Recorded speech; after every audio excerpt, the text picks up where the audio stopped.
रामचंद्र गुण वरने लागा, सुनतहि सीता कर दुख भागा।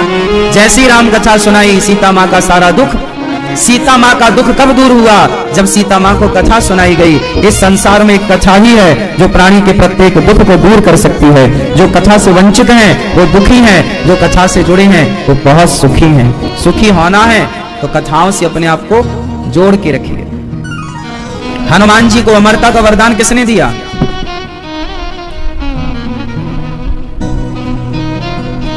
चौपाई बोलो। अजर अमर गुण निधि सुत हूँ, करहूँ बहुत रघुनायक छाऊं। हे हनुमान बेटा जाओ, तुमने एक माँ का दुख दूर किया है, जो दुखी थी स्त्री उसका दुख दूर किया। जाओ तुम अजर अमर हो जाओ। हनुमान जी को चारों युग पर ताप तुम्हारा है प्रसिद्ध जगत। चारों युग पर जो हनुमान जी का प्रभाव है वो सीता माता के कारण है। एक माँ, जब आप अपनी माँ की सेवा करके माँ का आशीर्वाद पाते हैं तो आप युगों युगों के लिए अमर हो जाते हैं। ये मैसेज है। माँ की सेवा सबसे बड़ी सेवा है। इसलिए हनुमान जी सीता माँ का दुख दूर करते हैं। हनुमान जी की बहुत सारी बातें हैं जो सीख सकते हैं आप। हनुमान जी लंका गए तो हनुमान जी की आग पूंछ में क्या लगी? पूंछ में क्या मैसेज है इसका? हनुमान जी की पूंछ में आग लगी। आपकी पूंछ है? नहीं। आपकी पूंछ है? आपकी नहीं। ओ पीली मैया आपकी पूंछ है? नहीं। क्या बात कर रहे हो महाराज जी की पूंछ होती है? हा? देखो आप लोग कह रहे हैं पूंछ नहीं है और सारा झगड़ा पूंछ का ही है। महाराज जी हमारी सास ने तो हमें बिल्कुल नहीं पूछा। हमारी तो आजकल बहुएं पूछती ही नहीं है। और आप क्या बोल रही हो? हमारी पूंछ नहीं है, पर आपकी सबसे बड़ी पूंछ है। लोग झगड़ा किस बात का करते हैं? हमें पूछा नहीं, हमें यही तो पूंछ है। और कौन सी पूंछ? लोग बोलते ना हमारी तो पूरे गांव में पूंछ है, कहीं भी आप पूछ लो, हाँ या ना? बोलो हाँ। तो यही तो पूंछ है। और हनुमान जी ने इस पूंछ में क्या किया? पूंछ मीन्स एटीट्यूड, अभिमान, घमंड। मेरी तो पूंछ है, लोग तो मुझे जानते हैं। हनुमान जी ने अपनी पूंछ में क्या किया? आग लगवाई। जितने जल्दी हो सके आप लोग भी अपने अभिमान की पूंछ में आग लगाओ, वरना वो आपको जला देगी। घमंड आपको नष्ट करे उसके पहले आप घमंड को नष्ट कीजिए। बात समझ में आई? तो हनुमान जी ने किसको जलाया? पूंछ रूपी अभिमान। हनुमान जी को लगा कि मेरी तो पूंछ बढ़ जाएगी, लोग मुझे याद करेंगे। हनुमान जी ने सीता माँ का पता लगाया। हनुमान जी को लगा कहीं मुझे इस बात का घमंड ना हो जाए, इसलिए अपने पूंछ में पहले ही आग लगवा ली। पूंछ में आग। मेरी अपनी कोई पूंछ नहीं, राम की पूंछ से ही मेरी पूंछ है। मेरा अपना कोई नाम नहीं, कोई कुछ नहीं। हनुमान जी ये सब कुछ सिखा रहे हैं, अपने अभिमान को नष्ट कर दीजिए। हनुमान जी सबसे बड़े हैं लेकिन रहते हैं सबसे छोटे बनकर। लंका गए तो बड़े बनकर गए कि छोटे? क्या चौपाई है? मसक समान रूप कपिधरी, हनुमान जी अति लघु रूप पवन सुत लीन्हा। छोटे, अति, अति मतलब बहुत अति, छोटा। मसक मतलब मच्छर नहीं, मसक मतलब बिल्ली भी होता है। मसक समान, मसक मतलब मच्छर और मसक मतलब बिल्ली भी होता है। तो अति लघु रूप, छोटा। हनुमान जी छोटे बन गए और छोटे बनकर गए लंका, और छोटे बनकर आए। चूड़ा मणि उतार तब दयऊं, हरस समेत पवन सुत लयऊं। हनुमान जी जब गए तो भी छोटे बनकर, आए तो भी छोटे बनकर। जीवन में काम तो बड़े बड़े करो पर समाज में छोटे बनकर रहो। अपनों के आगे छोटे बनकर के रहो, अपनों के आगे बड़े बनने की कोशिश ना करो। हम छोटे हैं, हम बड़े नहीं हैं। अच्छा, बड़े होने के फायदे हैं कि छोटे होने के? क्या फायदा छोटा होने का?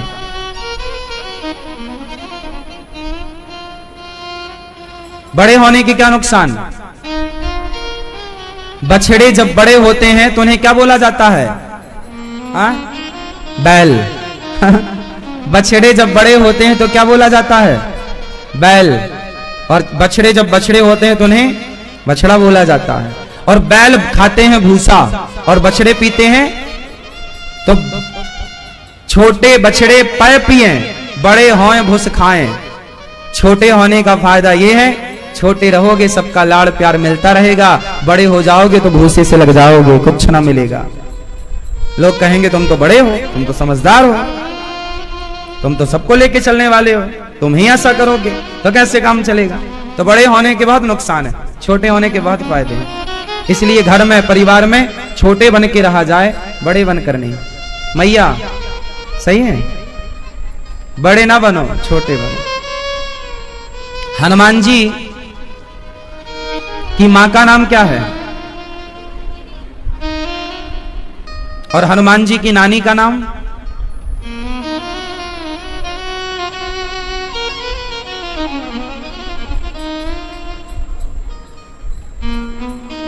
क्या? हाँ, अहिल्या, माता अहिल्या, जो पत्थर की हो गई थी, राम जी के चरण पड़े तो वो नारी हो गई। अहिल्या की बेटी गौतम ऋषि की नारी अहिल्या के गर्भ से माता अंजनी का जन्म हुआ, और अंजनी से हनुमान जी का। अच्छा, हनुमान जी के पिता कौन है? कौन? हनुमान जी के पिता कौन है?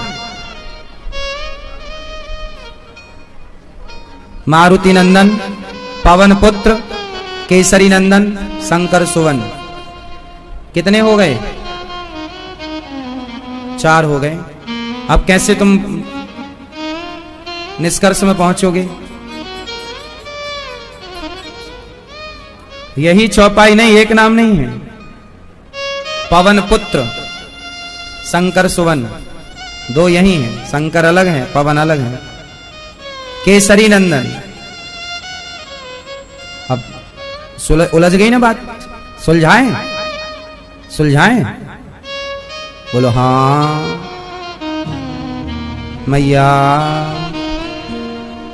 ये बात उन दिनों की है, हनुमान जी के जन्म से आप लोग परिचित नहीं है। चूंकि आज जन्मोत्सव है हनुमान जी का, तो मुझे लग रहा है कि आप सब हनुमान जी से जुड़ी कुछ कुछ पूरी बातें तो मैं सारी जिंदगी ना सुना पाऊं हनुमान जी की, इतनी कथाएं हैं, लेकिन जितनी जरूरत की हैं वो आप समझ लें। तो हनुमान जी के जन्म की कथा है कुछ अद्भुत। हनुमत रहस्य नाम की एक पुस्तक है, उस हनुमत रहस्य में ये पूरा उल्लेख है हनुमान जी के जन्म का। हुआ ये था कि एक दिन शंकर जी ने कहा भगवान विष्णु से, हे प्रभु, मैं आपके सारे अवतारों को देखा, मैंने एक अवतार छूट गया, मोहिनी, एक बार दिखाओ। शंकर जी बोले हमें कौन सा अवतार देखना है? मोहिनी। भगवान विष्णु बोले मत देखो, काम बिगड़ जाएगा, मत देखो। शंकर जी जिद करने, नहीं हमें तो देखना। भगवान बोले ना पड़ो चक्कर में शंकर जी, पागल हो जाओगे, भागे भागे फिरोगे। शंकर जी बोले नहीं, हमें तो देखना है, हमें तो देखना है आपका मोहिनी रूप। तो भगवान बोले जिद मत करो हनुमान जी, शंकर जी। शंकर जी नहीं माने और कहा कि आप मोहिनी रूप दिखाओ, और भगवान तो भक्तों के अधीन है। भगवान विष्णु ने कहा मत देखो, परंतु वो माने नहीं। तब भगवान मोहिनी रूप प्रकट किए। कौन सा रूप प्रकट हुआ? जोर से, मोहिनी। भगवान के 24 अवतारों में एक अवतार मोहिनी अवतार है। किनका अवतार है ये?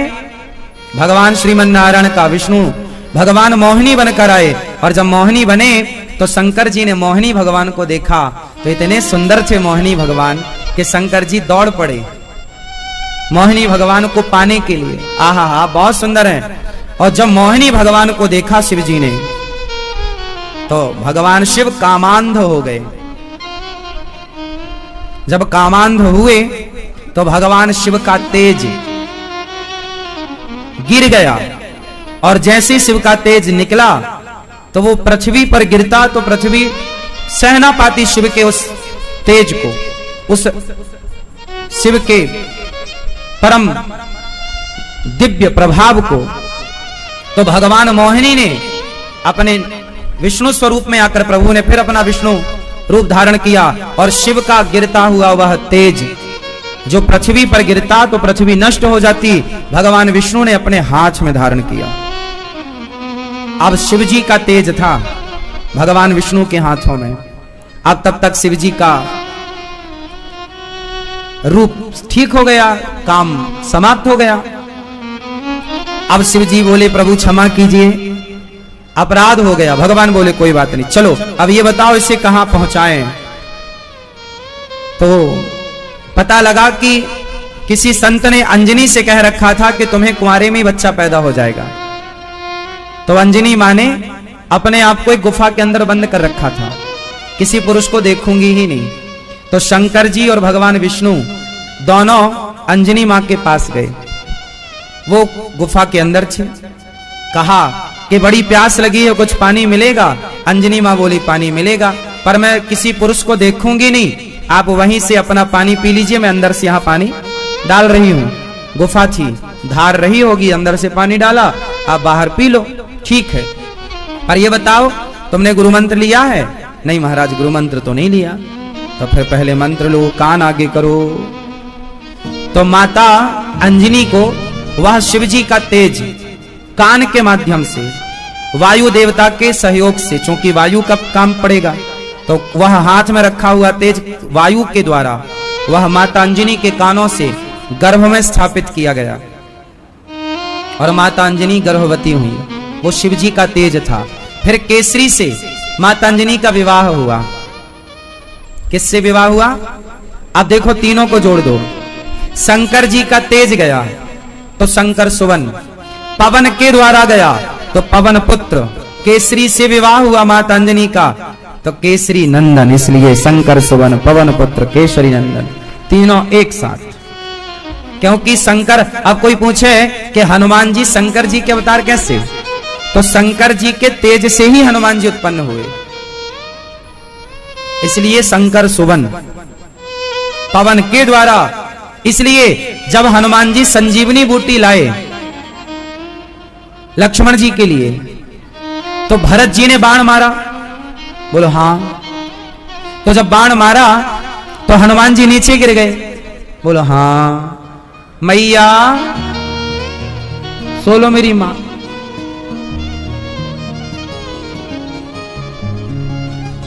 ऐसे ऐसे कर रही है माताएं, जैसे भाव आ रहे हैं, अच्छा अच्छा।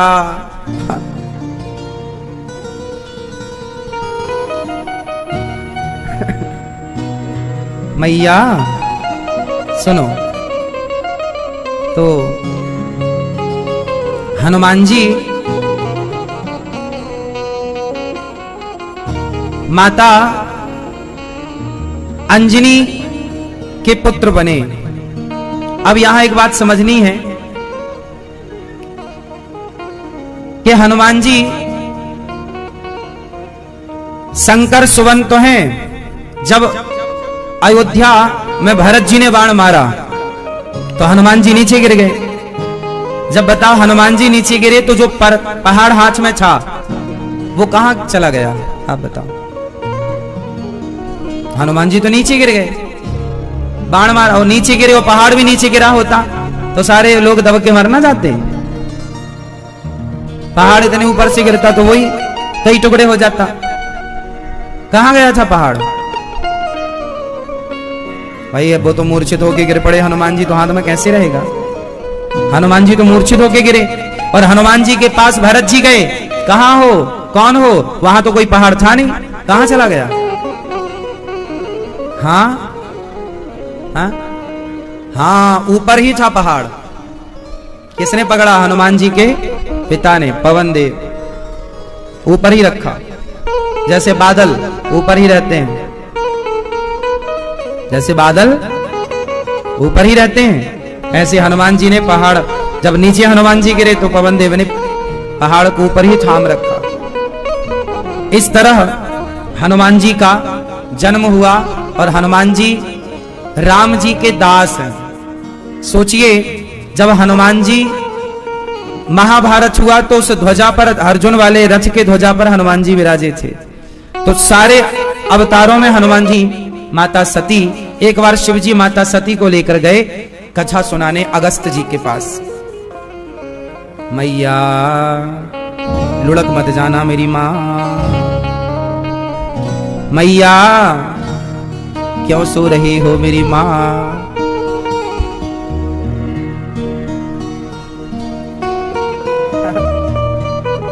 कुछ लौंग इलायची खाओगी मेरी माँ? खा लिया। च्युइंगम खाओगी? नहीं।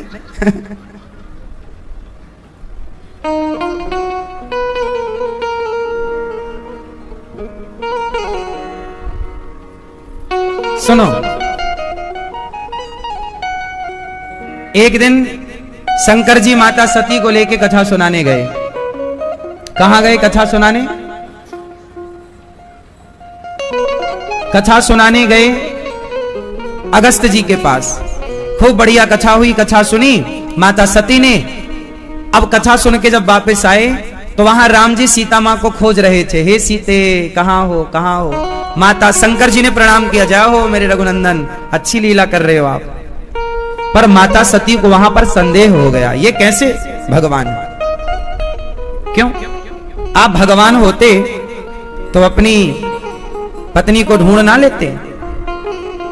अच्छा ये बताओ, राम भगवान हैं या नहीं?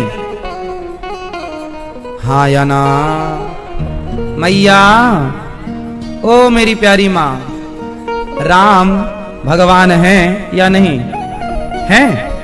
तो फिर राम यदि भगवान हैं तो फिर खोज रहे हैं, हे सीता कहां हो? जब रावण चुरा कर ले गया, भगवान होते तो उन्हें पता ना लग जाता कि मेरी पत्नी रावण के पास है, चले जाते रावण के पास।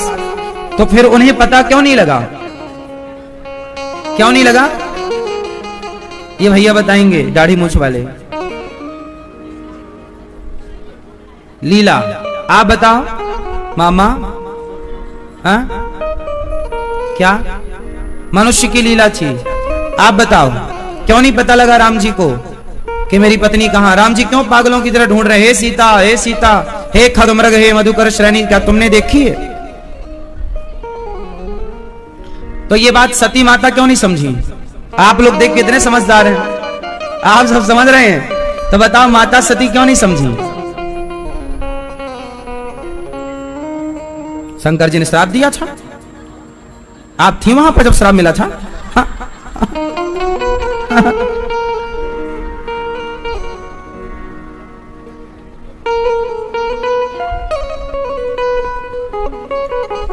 माता सती को संदेह, आप लोगों को संदेह नहीं, आप लोग कह रहे हैं कि राम जी की लीला, और ये बिल्कुल सही उत्तर है आपका।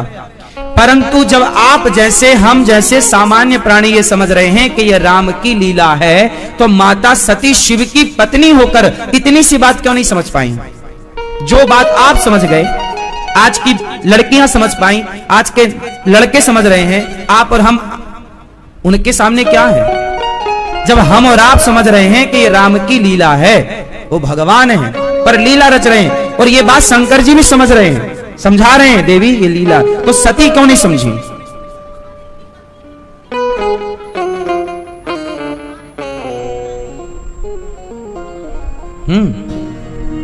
सही। मैया बताओ, चश्मा वाली मैया क्यों नहीं समझी माता सती? जो आप समझ रही हो वो सती जी क्यों नहीं समझी? बताएं, हम बताएं मेरी मां? क्योंकि समझता भी वही है जैसे भगवान समझाना चाहते हैं। माता सती इसलिए नहीं समझी क्योंकि प्रभु उनको समझाना ही नहीं चाहते थे। ज्ञानी कौन है और मूर्ख कौन है? हाँ? ना तो कोई ज्ञानी है ना तो कोई मूर्ख है। जे ही छन जस रघुपति करही, भगवान जिसे जब जैसा बनाना चाहे, मूर्ख को ज्ञानी बनाना चाहे तो तुरंत मूर्ख ज्ञानी की तरह बन जाए, और ज्ञानी को मूर्ख बनाना चाहे तो ज्ञानी मूर्ख बन जाए। ये तो भगवान के हाथ में है कि कब किसे ज्ञानी बना दे और कब किसे। रावण ज्ञानी था तो सही, पर काम सारे मूर्खों वाले हैं, और शबरी मूर्ख है तो सही, पर काम सारे ज्ञानियों वाले हैं।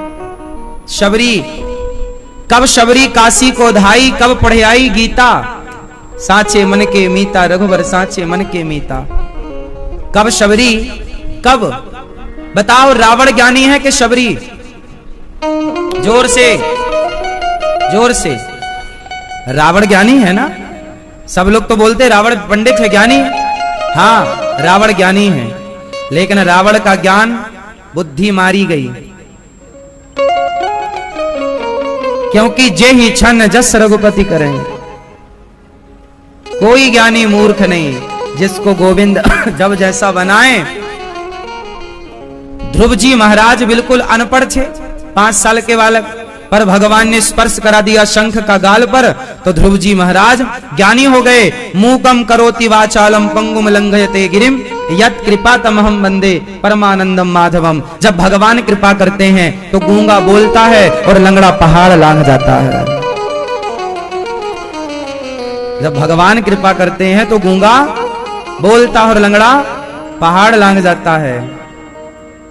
और जब भगवान कृपा की दृष्टि हटा लेते हैं तो रावण जैसों के चिता पे अग्नि लगाने वाला कोई रह नहीं जाता, कोई रोने वाला नहीं रह जाता। रहा ना को कुल रो बनिहारा। इसलिए माता शबरी, ध्रुव जी ये भगवान के पढ़ाए हैं। माता सती साक्षात शक्ति है।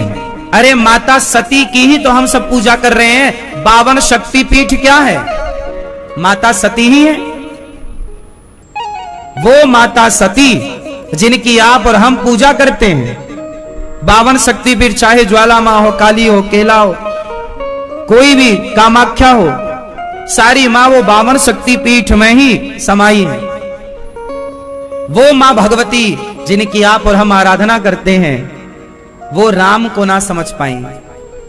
सोचो, वो राम को ना समझ पाई तो भला आप और हम कितना राम को समझेंगे? राम को वही समझ सकता है जिन्हें स्वयं राम समझाना चाहे। आप लोग इसलिए समझ रहे हो राम को क्योंकि राम आपको समझाना चाह रहे हैं। आप बाहर बाजार में जाके बात करो, बहुत लोग नहीं समझेंगे आपकी बात, क्योंकि राम उन्हें अभी नहीं समझाना चाह रहे हैं। आपको समझाना चाह रहे हैं तो आप समझ रहे हैं।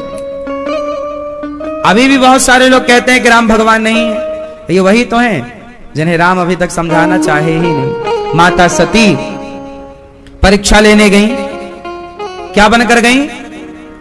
सीता, और परीक्षा में फेल होकर के आ गई। राम जी ने पहचान लिया, माता जी अकेली घूम रही हो, शंकर जी कहाँ हैं? माता जी के तो पसीने छूट गए। अब क्या करें? अब तो आंख बंद कर लिया माता सती ने। जहां जहां माता सती देख रही हैं, वहां वहां राम दिख रहे हैं। कई बार जिद्दी होता है ना, जो अपनी बात साबित करना चाहता है, जो सत्य को स्वीकार नहीं करना चाहता। माता सती ने सत्य को स्वीकार नहीं किया। राम कणकण में दिखाई पड़े तो आंखें बंद कर ली, और जाके शंकर जी से झूठ कह दिया कि कछु न परीक्षा ली न गोसाई, मैं आपकी तरफ प्रणाम करके आ गई, मैं कोई परीक्षा नहीं ली। फिर भगवान शिव ने माता सती का परित्याग कर दिया। स्त्रियां अपने पति से झूठ बोलने लग जाएं तो क्या होगा? शंकर जी ने ऐसी स्त्री का त्याग कर दिया। शंकर जी ने माता सती की ओर फिर नहीं देखा। क्यों नहीं देखा? क्योंकि सती ने गलती की। क्या गलती की? सती ने सीता मां का रूप धारण कर लिया। और सीता कौन है? माता। शंकर जी अपनी माता मानते हैं। अब तुम हमारी माता का रूप बना लोगी तो फिर तुम्हें पत्नी के रूप में कैसे स्वीकार करेंगे? और यदि स्वीकार कर लेंगे तो मर्यादा बिगड़ जाएगी। इसलिए शंकर जी ने माता सती को फिर स्वीकार नहीं किया, क्योंकि तुम हमारी माता का रूप बना चुकी हो। इसका एक दूसरा मैसेज भी है कि जब स्त्रियां माता बन जाएं, जब स्त्री मां बन जाए, तो फिर माता बनने के बाद पुरुष उस स्त्री को पत्नी के रूप में नहीं, अब पति पत्नी का जो काम भाव है, उस काम भाव से निकलकर राम भाव में स्थापित हो जाना चाहिए। है ना। भोगी से योगी बनने की यात्रा करनी चाहिए। भोग लिए, अब योग की ओर, ईश्वर की प्राप्ति और ईश्वर के लक्ष्य की ओर बढ़ना चाहिए। यही जीवन का सार है। माता सती को शिव जी ने त्यागा और वही माता सती अपने पिता के यज्ञ में गई बिना बुलाए। कौन थे माता सती के पिता? दक्ष प्रजापति। कहां यज्ञ किया था?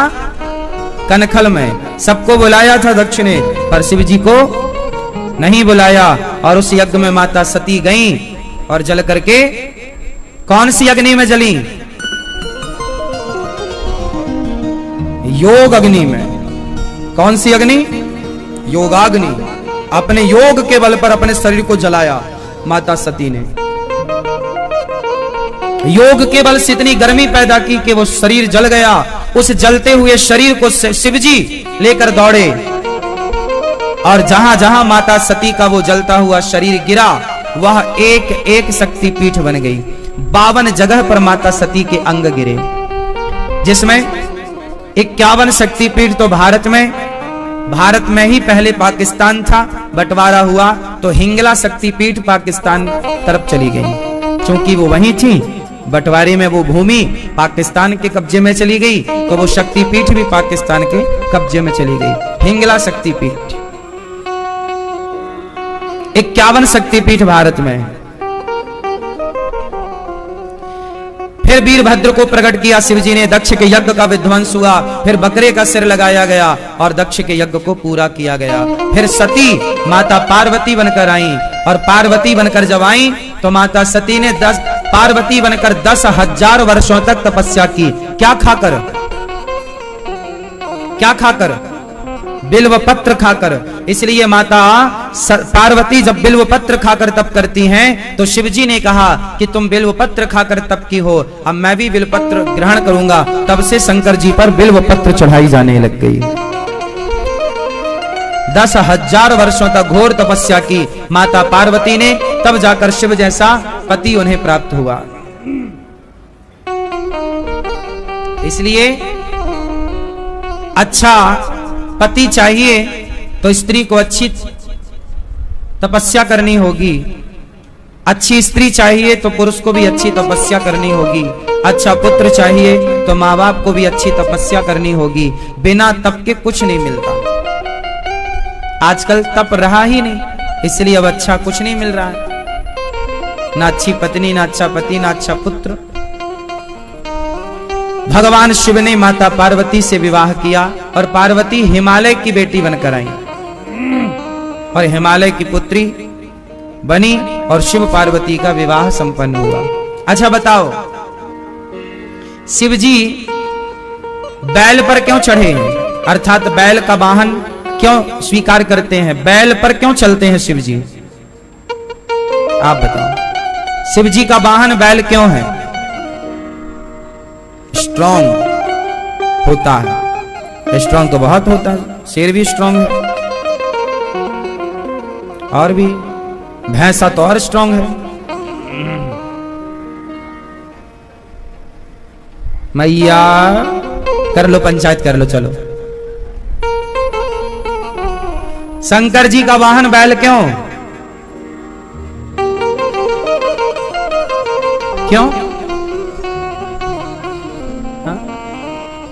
थोड़ा जोर से बोलिए, कान कमजोर हैं। हाँ, आप बताओ शंकर जी बैल पर क्यों बैठते हैं, क्यों चलते हैं?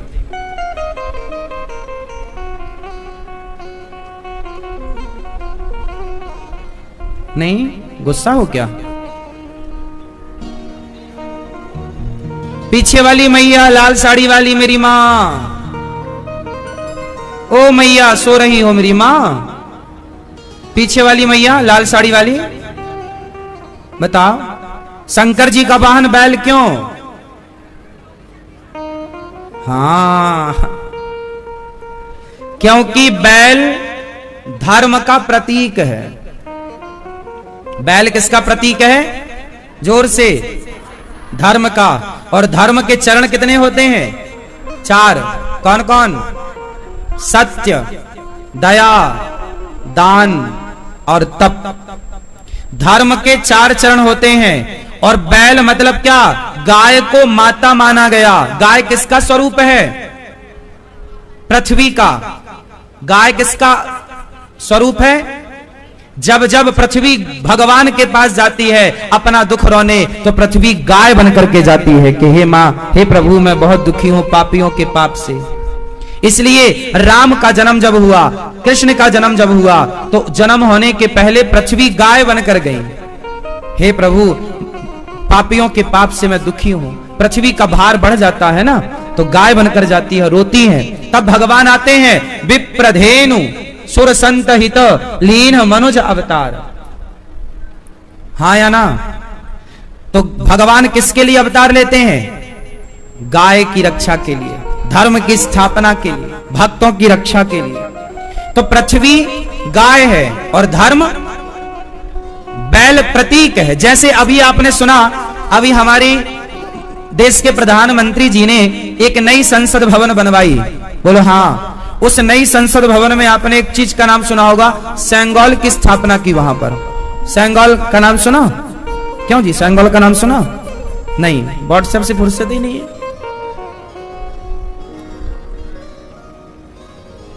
सेंगोल नहीं जानती हो? नहीं मैया, नहीं, फिर हम कैसे समझाएं? पहले के ये पुरानी परंपरा थी हमारे भारत की कि जब कोई राजा बनता था तो छोटे छोटे राजा अपने बड़े महाराजा को सेंगोल देते थे। और सेंगोल को ध्यान से देखा हो, उसमें नंदी बना हुआ है। ये देखो, ये सेंगोल का चित्र टीवी पे देखो। हाँ या ना?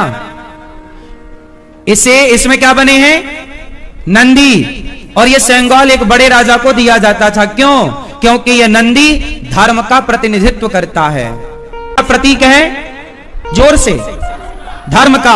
और जब कोई राजा बड़े राजा को यह देता था तो मानो यह कहता था महाराजा कि आप इस राज्य को चलाइए, पर धर्म से चलाइएगा, धर्म से चलाइएगा। यह सेंगोल का देने का उसके पीछे का कारण था कि आप धर्म ना छोड़िएगा। जैसे कोई प्रधानमंत्री, राष्ट्रपति जब शपथ लेते हैं तो शपथ क्या लेते हैं? वो शपथ लेते हैं, मैं संविधान की, मैं भगवत गीता की, मैं भगवान की सौगंध खाकर शपथ लेता हूं कि मैं राष्ट्र की सेवा ईमानदारी से करूंगा, धर्म से करूंगा। मैं अन्याय, वो बाद में भले कितना भी अन्याय करें, लेकिन कसम तो सत्य की ही लेते हैं। बोलो हाँ या ना? हाँ या ना? तो धर्म क्या है? बैल क्या है? धर्म का प्रतीक है। उसी तरह शंकर जी किस पर बैठे हैं? शंकर जी बैल पर नहीं, शंकर जी धर्म पर सवार हैं। शंकर जी किस पर सवार हैं? धर्म पर। और आपको भी धर्म पर सवार होना चाहिए। बोलो हाँ। बताओ, गणेश जी चूहे पर क्यों बैठते हैं? मैया, हाँ हाँ मैया, पी लो थोड़ा पानी, अच्छा लगेगा। मैया बताएंगी मेरी प्यारी माँ। मैया बताओ, गणेश जी चूहे पर क्यों बैठते हैं? नहीं बताओगी मेरी माँ? क्यों, गुस्सा हो क्या हमसे? हमने सोने नहीं दी ना आपको, इसलिए गुस्सा हो गए आप। गणेश जी चूहे पर क्यों बैठते हैं? मैया बताएंगी, चश्मा वाली मैया। ये पीछे मैया चश्मा वाली, गुलाबी और पीली साड़ी वाली।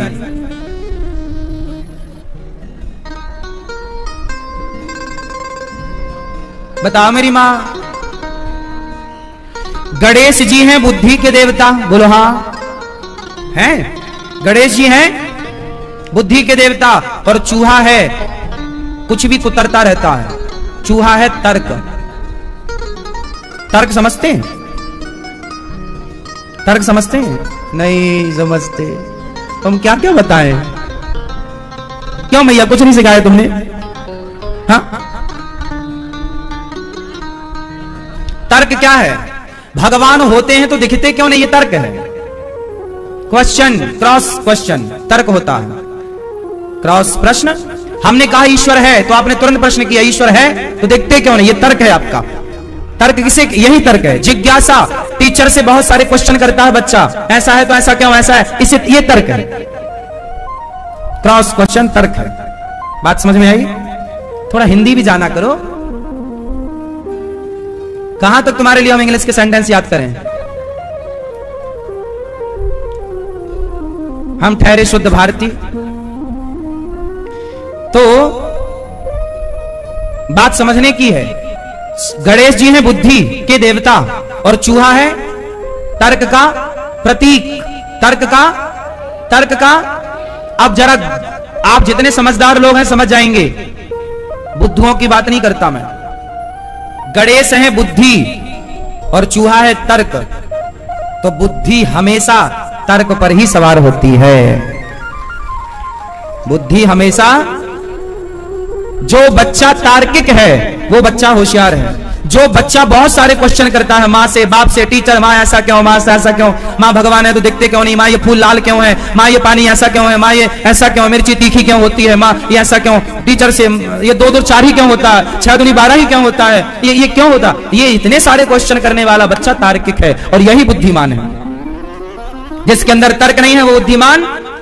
और आजकल की माँ यदि बच्चा ज्यादा सवाल करे ना तो बोलती है क्या बात, इतनी बातें करता है, इतना तर्क करता है, इतनी। अरे अच्छा है, यदि तुमने उसके सवालों का उत्तर नहीं दिया तो उसकी बुद्धि में ताला लग जाएगा, उसका विकास रुक जाएगा, मानसिक विकास। इसलिए जितना बच्चा जिज्ञासु होगा उतना बुद्धिमान बनेगा। हाँ या ना? क्यों जी ये बात सही है? हम लोग जब पढ़ते थे ना तो अपने गुरु जी से प्रश्नों की झड़ी लगाते थे, एक के बाद एक के बाद एक के बाद एक के बाद। इसलिए अभी भी हम देखो आपको कथा सुना रहे हैं पर आपको प्रश्न पूछे जा रहे हैं, पूछे जा रहे हैं, पूछे जा रहे हैं। यही तर्क है। और यही बच्चा इंटेलिजेंट होता है जो ज्यादा। अब कोई बच्चे होते हैं गए चुपचाप बैठे क्लास में, वो बोले ही नहीं कुछ, पूछे ही नहीं कुछ, ये बुद्धू है। हाँ या ना? तो बुद्धिमान कौन? तर्क वाला। इसलिए बुद्धि किस पर? बुद्धि किस पर? बुद्धि किस पर? तर्क पर। इसलिए गणेश जी किस पर? चूहे पर। चूहा कौन? तर्क। चूहा मतलब चूहा नहीं, चूहा मतलब तर्क। बात समझ में आई? सरस्वती का वाहन हंस क्यों? उत्तर दो आप। सरस्वती माता का वाहन हंस क्यों? हाँ, ये चश्मा वाले भैया बताएंगे। ये सरस्वती माता का वाहन हंस क्यों? बताओ, आप बताओ। नहीं, आप बताओ। यहां ध्यान दो, वहां नहीं। सरस्वती माता का वाहन हंस क्यों? हाँ? क्योंकि वो वाइट है। सरस्वती है विद्या की माता। बोलो हाँ। देखो कितना साइंस है हमारे यहाँ सब चीजों का, लेकिन आप लोगों ने इस विज्ञान को जाना ही नहीं, इसके रहस्य को, इसके मर्म को समझा ही नहीं। केवल ऊपर ऊपर बातें करते गए, ऊपर ऊपर का समझते गए, अंदर डीप पे कभी घुसे ही नहीं। सरस्वती माता है विद्या की देवी, और विद्या किस पर सवार है? हंस पर। और हंस का स्वभाव कैसा है कि दूध और पानी को मिक्स कीजिए और हंस के सामने परोसिए तो हंस क्या पी लेगा? दूध पी लेगा, क्या छोड़ देगा? हाँ, मानो सरस्वती माता कहती हैं कि विद्या वही प्राप्त कर सकता है जो सार सार को ग्रहण कर लेता हो, असार को छोड़ देता हो, वो विद्वान बनेगा। सार सार को गही लहे, थोथा दे उड़ाए, साधु ऐसा चाहिए जैसे सूप स्वभाव। सार सार को गही लहे, थोथा दे उड़ाए। सार। तो विद्यार्थी को क्या चाहिए? विद्या वही प्राप्त कर सकता है जो सार ग्रहण कर ले। आपके अंदर 1 लाख बुराई है लेकिन एक अच्छाई है, तो मैं विद्वान तब माना जाऊंगा जब मैं आपकी 1 लाख बुराइयों से बुराइयां नहीं बल्कि एक अच्छाई से मैं आपकी अच्छाई को ग्रहण कर लूं और बुराइयां सारी छोड़ दूं आपकी, तब मैं विद्वान माना जाऊंगा। मैं आपकी क्या ग्रहण करूं? सिर्फ अच्छाई। हंस का ग्रहण करता है सिर्फ सार, दूध। उसी तरह होंगे आपकी बहू में 1 लाख अवगुण, होंगे आपकी बहू में 1 लाख बुराइयां, होंगे आपकी सास में 1 लाख बुराइयां, होंगे आपकी पत्नी और पति में 1 लाख बुराइयां, पर मुझे आपकी बुराइयों से कोई लेना देना नहीं। मैं विद्वान तब माना जाऊंगा जब मैं आपकी बुराइयों को ना देखूं, आपकी अच्छाई से ग्रहण करता चलूं और जीवन को आगे बढ़ाता चलूं, सुखमय जीवन बनाता चलूं। सार सार, ये है सारम सारम समुद्रतम। सरस्वती माता हंस पर बैठी। हाँ, अब बाकी प्रश्न और हैं अभी, अब सबका बताऊंगा तो इसी में कथा पूरी हो जाएगी, है ना। चलो, दुर्गा जी का वाहन शेर क्यों है? कार्तिकेय जी का वाहन मोर क्यों है? भगवान का वाहन गरुड़ क्यों है? अब कुछ मैंने बता दिया, कुछ आप खोजना। सबके पीछे आध्यात्म रहस्य है। भगवान पार्वती जी से विवाह करते हैं और शिव जी बैल परमेंस धर्म पर सवार हैं और शिव पार्वती आनंद से रहते हैं। बोलिए शंकर भगवान की। ये मनु जी के 3 बेटियों की चर्चा पूरी हुई। मनु जी के 2 बेटे प्रियव्रत और उत्तानपाद। उत्तानपाद की 2 पत्नी हैं सुनीति और सुरुचि। उत्तानपाद की 2 पत्नियों में सुनीति के पुत्र हुए ध्रुव और सुरुचि के पुत्र हुए उत्तम। ध्रुव जी छोटी सी आयु में भजन करते हैं। ध्रुव जी एक दिन अपने पिता की गोद में बैठने गए तो ध्रुव जी के सौतेली मां ने हाथ पकड़कर नीचे गिरा दिया, तुम इस गोद में बैठने के अधिकारी नहीं हो। ध्रुव जी बेचारे रोते रोते घर आए। मां ने कहा, बेटा जा सत्यम सुरुच्या विहितम भवान में यद दुर्भगाया उदरे गृहीता तपसाराध्य पुरुषम तस्यैवानुग्रहेण मे गर्भे त्वं साधयात्मानं यदीक्षसि नृपासनम। सुरुचि ने कहा जाओ तप करो। ध्रुव जी महाराज तप करने चले। मां ने कहा बेटा जाओ तप करो। सोचिए 5 साल के हैं ध्रुव जी और अपमान कर दिया मां ने। अपमान क्यों अपमान किया? क्योंकि पिता की गोद में बैठना चाहते थे। पिता की गोद में यूं ही मत बैठा करो। हम तो कहते हैं पिता की सिंहासन में मत बैठो, अपनी सिंहासन खुद तैयार करो। क्या कहते हो? पिता की सिंहासन में बैठने वाला बड़ा है या खुद की सिंहासन तैयार करने वाला बड़ा है? अपने बच्चों को इतना योग्य बनाओ, इतना सफल बनाओ कि वो बाप के सिंहासन पर ना बैठे। अपनी तैयार खुद करे, अपने मेहनत से बलबूते। पिता के नाम से आपको जाना पहचाना गया तो आपका अपना क्या है? पिता के टुकड़ों पर पले तो क्या पले? अरे कुछ अपना करो, कुछ अपना नाम करो। पिता के कारोबार को आपने बढ़ाया तब तो आप सही हैं, उसे और बुलंदियों तक पहुंचाया तब तो आप सही हैं। और पिता की ही संपत्ति जमीन जायदाद बेच बेच के तुमने अपने शौक पूरे किए तो तुम 3rd क्वालिटी के बच्चे हो। हाँ या ना? लायक बनो तो इज्जत बाप से ज्यादा कमाओ, सम्मान पैसा बाप से ज्यादा कमाओ। आजकल ना बच्चे ऐसे हो गए हैं, बाप के टुकड़ों पर पलते हैं। बाप कमा कमा के देता है। आजकल लड़के ऐसे हैं भारत में 80-90% लड़के ऐसे हैं, शादी कर ली, बच्चे पैदा कर लिए पर बच्चों की फीस नहीं भरी जा रही है। पैदा तो ऐसे कर लिए कि जैसा सब कर लेंगे और अब फीस भरने की बारी आई पिताजी से मांग रहे हैं, पिताजी वो बच्चों की फीस भरना, जरा 3000 रुपया दे दो, 5000 रुपया दे दो। जब तुमसे फीस नहीं भरी जा रही है तो पैदा काहे कर रहे हो? क्या बात, क्या ठीक है? पहले बच्चे पैदा कर लेना चाहिए कि फीस की व्यवस्था कर लेना चाहिए? क्या कहते हो पीले भैया, क्या विचार हैं आपके? पहले बच्चे पैदा कर लें